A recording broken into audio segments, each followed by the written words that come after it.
Night ಆದರೆ ಸಾಕು ಜಿರಳೆಗಳ ಕಾಟ. ಮನೆಯಲ್ಲಿ ಎಲ್ಲಿ ನೋಡಿದ್ರೂ ಜಿರಳೆಗಳೇ. ಸ್ಟೋರ್ ರೂಮಲ್ಲಿ ನೋಡಿದ್ರೂ ಜಿರಳೆನೇ, ಮತ್ತು ಕಿಚನಲ್ಲಿ ನೋಡಿದ್ರೂ ಜಿರಳೆನೇ, ಮತ್ತು ಔಟ್ಸೈಡ್ ನೋಡಿದ್ರೂ ಜಿರಳೆಗಳೇ. ಎಲ್ಲಿ ನೋಡಿದ್ರೂ ಜಿರಳೆ. ನೈಟ್ ಆದರೆ ಸಾಕು. ಬನ್ನಿ ಇವಾಗ ಅದಕ್ಕೆ ಒಂದು ರೆಮಿಡಿ ಹೇಳ್ಕೊಡ್ತೀನಿ. ತುಂಬ ಸಿಂಪಲ್ ರೆಮಿಡಿ, ಹೋಮ್ ರೆಮಿಡಿ ಅಷ್ಟೇ. ಇದೊಂದು ಹಾಕಿದ್ರೆ ಸಾಕು, ಎಲ್ಲಿ ಮಾಯ ಆಗೋಗುತ್ತೆ. ಒಮ್ಮೆ ಟ್ರೈ ಮಾಡಿ ನೋಡಿ. ಹಾಯ್, ಹಲೋ, ನಮಸ್ತೆ, ವೆಲ್ಕಮ್ ಟು ಮೈ ಚಾನಲ್. ಈಗ ಬನ್ನಿ ವಿಡಿಯೋನ ಸ್ಟಾರ್ಟ್ ಮಾಡೋಣ. ತುಂಬ ಸಿಂಪಲ್ ರೆಮಿಡಿ ಅಷ್ಟೇ. ಈಗ ನೋಡಿ, ಒಂದು ಚಿಕ್ಕದು ಬೌಲ್ ತೊಗೊಂಡಿದ್ದೀನಿ. ಜಾಸ್ತಿ ಕ್ವಾಂಟಿಟಿನೂ ಬೇಡ, ಸಿಂಪಲ್ಲಾಗಿ ಚಿಕ್ಕದಾಗೆ ಯೂಸ್ ಮಾಡ್ಕೊಳ್ಳಿ. ಒಂದ್ಸಲಿ ಟ್ರೈ ಮಾಡಿದ್ರೆ ಸಾಕು, ಮತ್ತು ಜಿರಳೆನೇ ಬರೋದಿಲ್ಲ.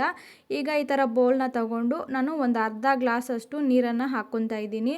ಈಗ ಇದಕ್ಕೆ ನಾನು ಒಂದು 6 ಲವಂಗನ ಹಾಕ್ಕೊತಾ ಇದ್ದೀನಿ. ಇದನ್ನು ಸ್ಟವನ್ನು ಆನ್ ಮಾಡಿಕೊಂಡು ಸ್ವಲ್ಪ ಬಿಸಿ ಮಾಡ್ಕೋಬೇಕು ಅಷ್ಟೇ. ಬಿಸಿ ಆದ ನಂತರ ಒಂದು ಅರ್ಧ ಟೇಬಲ್ ಸ್ಪೂನ್ ಆಗುವಷ್ಟು ಅರಿಶಿನ ಹಾಕ್ಕೋಬೇಕು. ಅರಿಶಿನ ಹಾಕೋದ್ರಿಂದ ಅದು ಸ್ವಲ್ಪ ಘಾಟ್ ಇರುತ್ತೆ, ಅದಕ್ಕೆ ಬೇಗ ಡೆತ್ ಆಗೋಗುತ್ತೆ ಅದು ಜಿರಳೆ ಅನ್ನೋದು.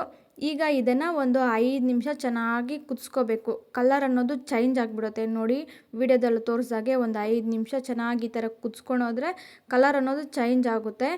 ಈಗ ಅದನ್ನು ಒಂದು 5 ನಿಮಿಷ ಕುದಿಸ್ಕೊಂಡು ಸ್ಟವನ್ನು ಆಫ್ ಮಾಡ್ಕೊಬಿಡಬೇಕು.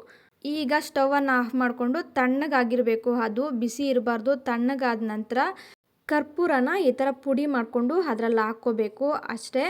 ಈಗ ಇದನ್ನು ಚೆನ್ನಾಗಿ ಈ ಥರ ಮಿಕ್ಸ್ ಮಾಡಿಕೊಂಡು ಈ ಥರ ಬಾಟ್ಲ್ ಬರುತ್ತಲ್ವ, ಸ್ಪ್ರೇ ಬಾಟ್ಲು, ಅದರಲ್ಲಿ ಹಾಕ್ಕೋಬೇಕು.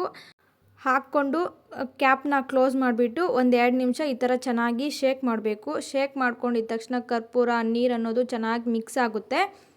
ಮಿಕ್ಸ್ ಮಾಡಿಕೊಂಡು ನಮ್ಗೆ ಎಲ್ಲಿ ಬೇಕೋ ಅಲ್ಲಿ ಹಾಕ್ಕೋಬೋದು. ಸ್ಟೋರ್ ರೂಮಲ್ಲಂತೂ ತುಂಬಾ ಇರುತ್ತೆ, ಮೂಲೆಗೆ ಹಾಕಿ ತುಂಬಾ ಯೂಸ್ ಆಗುತ್ತೆ. ಮತ್ತು ವಾಷಿಂಗ್ ಮಿಷಿನ್ ಹತ್ರ ಮೈನ್ ಹಾಕಿ ಅಲ್ಲೇ ಜಿರಳೆಗಳ ಕಾಟ ಇರೋದು. ಅದು ಹಾಕಿಲ್ಲ ಅಂದರೆ ವೈರ್ನೆಲ್ಲ ಕಟ್ ಮಾಡಿಬಿಡುತ್ತೆ, ಮತ್ತು ದುಡ್ಡೆಲ್ಲ ತುಂಬಾ ಖರ್ಚಾಗುತ್ತೆ. ಹೋಮ್ ರೆಮಿಡಿಯಲ್ಲಿ ಮಾಡ್ಕೊಳೋದ್ರಿಂದ ತುಂಬಾ ಈಸಿ ಆಗುತ್ತೆ, ನಮಗೆ ಯೂಸ್ಫುಲ್ಲು ಆಗುತ್ತೆ. ಒಮ್ಮೆ ಟ್ರೈ ಮಾಡಿ ನೋಡಿ. ಈಗ ಅದೇ ರೀತಿ ಇನ್ನೊಂದು ಟಿಪ್ಸ್ನ ಹೇಳ್ಕೊಡ್ತೀನಿ. ಇದು 2ನೇ ಮೆಥಡು. ನಿಮ್ಗೆ ಯಾವ್ದು ಯೂಸ್ಫುಲ್ ಆದರೆ ಅದನ್ನು ಯೂಸ್ ಮಾಡ್ಕೊಳ್ಳಿ. ಈಗ ನೋಡಿ, ಒಂದು ಪ್ಲಾಸ್ಟಿಕ್ ಕವರ್ನ ತೊಗೊಂಡಿದ್ದೀನಿ. ಈಗ ಅದಕ್ಕೆ ನಮ್ಮದು ಸಾಂಬ್ರಾಣಿ ಬರುತ್ತಲ್ವ, ಚಿಕ್ಕದು ಸ್ಟಿಕ್ ಟೈಪು, ಅದನ್ನು ತಗೊಳ್ಳಿ. ಅದನ್ನು ಈ ಥರ ಜಜ್ಕೋಬೇಕು ಚೆನ್ನಾಗಿ. ಈ ಥರ ಪುಡಿ ಮಾಡ್ಕೋಬೇಕು, ನುಣ್ಣಗೆ ಈ ಥರ ಪುಡಿ ಮಾಡಿಕೊಂಡು ಈಗ ಅದಕ್ಕೆ ನಾವು ಒಂದು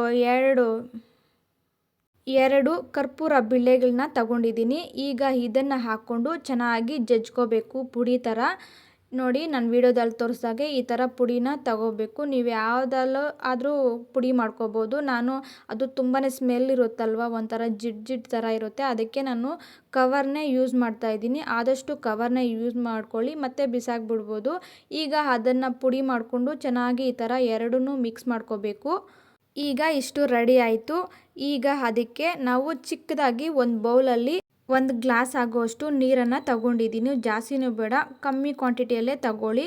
ಈಗ ನಾವೇನು ರೆಡಿ ಮಾಡಿ ಇಟ್ಕೊಂಡಿದ್ದೀವಲ್ಲ ಪುಡಿನ, ಅದನ್ನು ಹಾಕ್ಕೊಂಡು ಈ ಥರ ಕೈಯಲ್ಲೇ ಮಿಕ್ಸ್ ಮಾಡ್ಕೊಳ್ಳಿ, ಏನು ತೊಂದರೆ ಆಗಲ್ಲ. ಈಗ ನಾವು ಎಷ್ಟು ಪುಡಿ ಮಾಡ್ಕೊಂಡಿದ್ದೀವೋ ಅಷ್ಟನ್ನು ಹಾಕ್ಕೊಂಡು ಈ ಥರ ಚೆನ್ನಾಗಿ ಮಿಕ್ಸ್ ಮಾಡಿಕೊಂಡು ನಾವು ಒಂದು ಚಿಕ್ಕದಾಗಿ ಒಂದು ಸ್ವಲ್ಪ ಕಾಟನ್ನ ರೋಲ್ ಮಾಡಿಕೊಂಡು, ನಮ್ಗೆ ಎಲ್ಲಿ ಜಿರಳೆಗಳು ಬರುತ್ತೋ ಆದಷ್ಟು ಸ್ಟೋರ್ ರೂಮಲ್ಲಿ, ಮತ್ತು ವಾಷಿಂಗ್ ಮಿಷಿನ್ ಹತ್ರ, ಮತ್ತು ಶಿಂಕ್ ಹತ್ರ, ಮತ್ತು ಸ್ಟವ್ ಹತ್ರ ಈ ಥರ ಎಲ್ಲ ಕಡೆನೂ ಇಡೋದ್ರಿಂದ ಜಿರಳೆಗಳಂತೂ ಮಾಯ ಆಗೋಗುತ್ತೆ, ಆ ಸ್ಮೆಲ್ಗನ್ನೋದು. ಒಮ್ಮೆ ಟ್ರೈ ಮಾಡಿ ನೋಡಿ. ನಾನು ವಿಡಿಯೋದಲ್ಲಿ ತೋರಿಸ್ದಾಗೆ ಈ ಥರ ಇಡೋದ್ರಿಂದ ತುಂಬಾ ಯೂಸ್ಫುಲ್ ಆಗುತ್ತೆ.